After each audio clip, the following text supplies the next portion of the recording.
मैं जानता हूं अनपढ़ आदमी को क्या पता होगी, पढ़ा लिखा हो तो पता हो।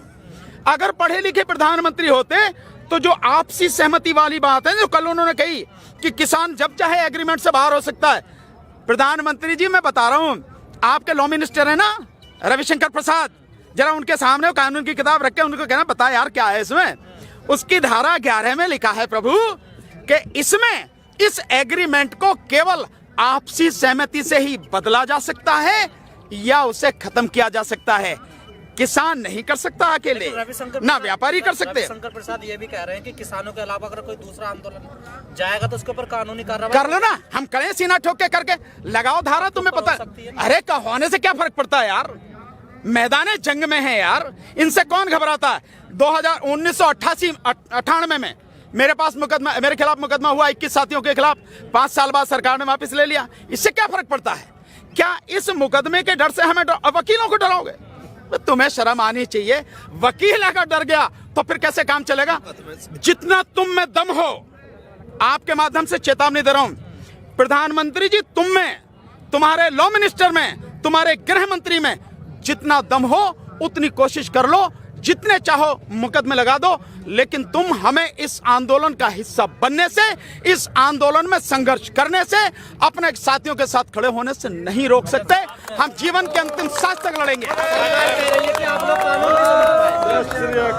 ना कानून हम कहाँ समझे, कानून तो मोदी जी समझे। जो मोदी जी ये कह रहे थे ना कि भाई इसमें किसान की फसल अगर बर्बाद हो जाएगी तो किसान की फसल बर्बाद होने पर भी व्यापारी किसान को उसकी कीमत देगा। मोदी जी जरा मैं तो आपको याद दिलाए दे रहा हूं, ये गन्ना किसान देश भर के, इनका 15,683 करोड़ 15,683 करोड़ पिछले 2 साल से पड़ा है।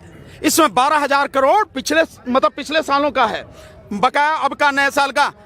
आप ये नहीं दिलवा सके अभी ने, आप अभी तक ये नहीं दिलवा पाए, तो आप जो बाकी और चीजें कर रहे हो, भड़काने और ये वाली बातें, उनका कोई मतलब नहीं। पहले तो आप 2022 में मिलेगा ना सर, किनको सब कुछ 2022 में सारी योजनाएं सरकार, हाँ मिलेगा। 2022 में जब मोदी जी की सत्ता जमीन से उखाड़ के फेंक देंगे तब जरूर किसानों को मिलेगा, पक्का मिलेगा। प्रधानमंत्री ने आज एक बात और कही, कल उन्होंने कहा कि दिल्ली में कुछ बैठे लोग मुझे लोकतंत्र पढ़ा रहे हैं। अरे आपको तो कुछ पढ़ाने की जरूरत नहीं है, आप तो पेट में ही पढ़ के पैदा हुए थे, क्योंकि 35 साल तो आपने जो भीख मांग के खाया है नहीं है, और पता नहीं कब आपने चाय बेची, कब आपने MA और BA कर ली, जो गृह मंत्री इनकी डिग्री दिखा रहे दिल्ली यूनिवर्सिटी की। तो ये जो सारी चीजें हैं, लोकतंत्र हमें पढ़ाने की या आपको पढ़ाने की जरूरत नहीं है। आप जानते नहीं हैं, और आप क्योंकि तानाशाह हैं और इस देश में आप राजतंत्र स्थापित करना चाहते हैं, इसलिए आप संविधान और लोकतंत्र की हत्या कर रहे हैं। अगर आप लोकतंत्र जानते आपके हिसाब से, जैसा आप कह रहे हैं, तो आप लोगों की बात सुनते, लोगों के बीच आते, उनके दुख दर्द को जानने की कोशिश करते। कोरोना में जब लॉकडाउन था तब आप पिछले दरवाजे से कानून लेके आए। आपने किसी किसान से, आपने किसी किसान से, आपने किसी किसान संगठन से और राज्यों से कोई आपने सलाह मशवरा नहीं किया। आपने सर भी झुका रहे हैं, हम 4 बार जोड़ लेते हैं, कोई बात नहीं, हम भी हाथ जोड़ लेते हैं। प्रभु हम भी आपको हाथ जोड़ रहे हैं कि अपनी गलती को मानो और कानून वापस ले लो। बिल्कुल प्रधानमंत्री, नहीं पैर की छूएंगे, ऐसा थोड़ी है कोई पैर छुए, बिल्कुल नहीं छुएंगे सर। तानाशाह व्यक्ति जो देश को बर्बाद करने पर तुला हुआ है, आप उसके पैर छूने की बात छोड़िए, देश उनको सम्मान कर रहा है, यही बड़ी बात है। पैर छूने का मतलब ही नहीं है। तानाशाह बता रहे हैं, वो कह रहे हैं आने वाले दौर में ये डेमोक्रेसी मदर कहलाई जाएगी, माँ कहलाई, काय की माँ कहलाई जाएगी, पूरी दुनिया की लोकतंत्र की माँ। तो अब ये बताने की जरूरत है, ये लोकतंत्र की माँ है। भगवान बुद्ध के जमाने में जाओ, गणतंत्र पढ़ा है, मुझे मालूम है कि आपको इतिहास की जानकारी कुछ भी नहीं है। अगर आप चले जाओ तो देश में गणतंत्र पहले थे, 10 बड़े गणतंत्र थे भगवान बुद्ध के समय में, तो डेमोक्रेसी हमारे देश में उस समय से थी। ये तो आप जैसे लोग जो आए, जिन्होंने जाति के नाम पे, वर्ण के नाम पे, धर्म के नाम पर इस देश को बर्बाद किया, तब जाके ये सारी चीजें हुई हैं। वरना इस देश में लोकतंत्र बहुत पहले से था, तो मैं बताने की जरूरत नहीं है। सरकार को सर ये भूल तो नहीं है कि वोट हमें देंगे आंदोलन करने का? ना वो तो मैंने आपको बता दिया, सरकार इसलिए भी नहीं सुन रही, उसे हमारी वोटों की जरूरत नहीं है, क्योंकि उनके पास वोट छापने वाली मशीन है, EVM, every vote for Modi, आपने देखा ना। तो क्योंकि EVM है, इसलिए आपकी और हमारी वोटों की जरूरत नहीं है। अगर हमारी वोटों की जरूरत होती, निश्चित रूप से प्रधानमंत्री हमारी बात सुनते, लेकिन अन्याय और अत्याचार की भी एक हद होती है। लेकिन सर आप वो हद, वो सीमा अब पार हो चुकी है। अब देश का व्यक्ति इसको जान चुका है, समझ चुका है। अब आपकी इन झूठी बातों में, बरगलाने वाली बातों में कोई नहीं आएगा। और अब उसका लक्ष्य केवल एक ही है, देश को बचाना और उसके लिए तीनों कानूनों को वापस करवाना, एमएसपी को कानून लेकिन बनाना। सर ये मामला सुप्रीम कोर्ट में भी क्या लग रहा है सर आपको? नहीं, सुप्रीम कोर्ट जो करे करे, हमें इस बात पे कोई विश्वास नहीं है कि सुप्रीम कोर्ट क्या करेगी क्या नहीं करेगी। मैं तो बहुत स्पष्ट रूप से कहता हूं, इस देश की अदालतें वो न्याय के शब्द को भूल चुकी हैं। अदालतों में फैसले होते हैं, न्याय नहीं होते। आप एडवोकेट बिल्कुल एडवोकेट हूं, तभी बता रहा हूं आपको, तभी कह रहा हूं मैं। जितने लोग जेल में पड़े हैं, 60% वो लोग हैं जिन्होंने कोई गुनाह नहीं किया है। जेलों में जाके देखिए आप, जो उन पे सर्वे होते हैं, रिसर्च आती हैं, उन रिसर्च में जाके देखिए आप। अगर अर्नब गोस्वामी की बेल की जो एप्लीकेशन आती है, उस एप्लीकेशन में खामियां होते हुए भी सुप्रीम कोर्ट तुरंत उसको जो अगले दिन सुनती है। लेकिन अगर भीमा कोरे गांव के जो लोग हैं, उनकी एप्लीकेशन आती है इस बात के लिए भी कि इन्हें कम से कम मेडिकल सुविधाएं तो उपलब्ध करा दो, सुप्रीम कोर्ट के पास सुनने को वो समय नहीं है। और कहती है नीचे जाके आप जवाब सुनो। क्या माना जाएगा इसको? 83 साल के फादर स्टैनली, जिनको पार्किंसन की बीमारी है, जिनके हाथ पैर कांपते हैं, 83 साल की उम्र में उस इंसान को आप गिरफ्तार करके ला रहे हैं कि भीमा कोरे गांव में आप उस षड्यंत्र में शामिल थे, जिसका भीमा कोरे गांव से कोई अभी सुनिए आप गजेंद्र जी, जिनका कोई लेना देना नहीं।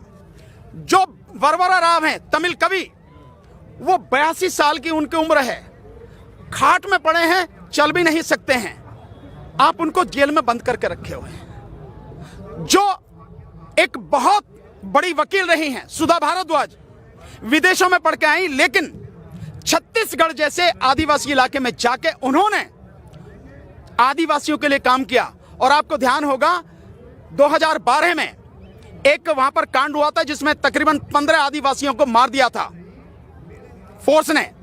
उसके विषय में उन्होंने कहा था कि आदिवासियों की कोई गलती नहीं, वो नक्सलवादी नहीं थे, वो आम नागरिक थे।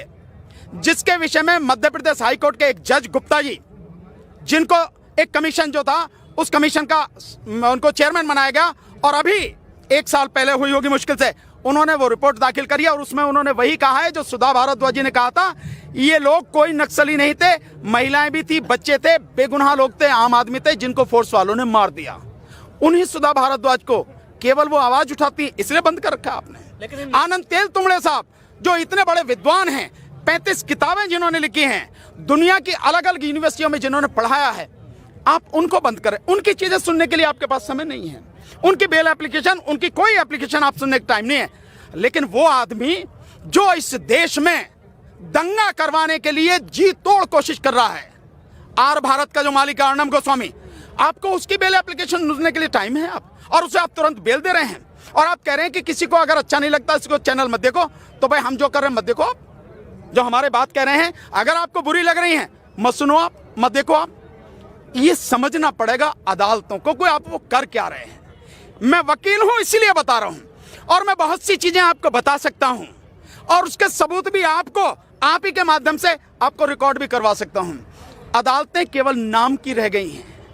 अगर अदालतें ईमानदारी से काम कर रही होती, न्याय देने की स्थिति में होती, न्याय करती, संविधान की रक्षा कर पाती, संविधान में जो जिम्मेदारी उन्हें दी गई उसे कर पाती, इस देश में इतना अन्याय और इतना अत्याचार नहीं होता, लोग सड़कों पर नहीं होते। आप कह रहे हैं सरकार तानाशाह हो गई है, अदालत को कोई विश्वास नहीं, तो फिर किससे न्याय मिलेगा आपको? सड़क से।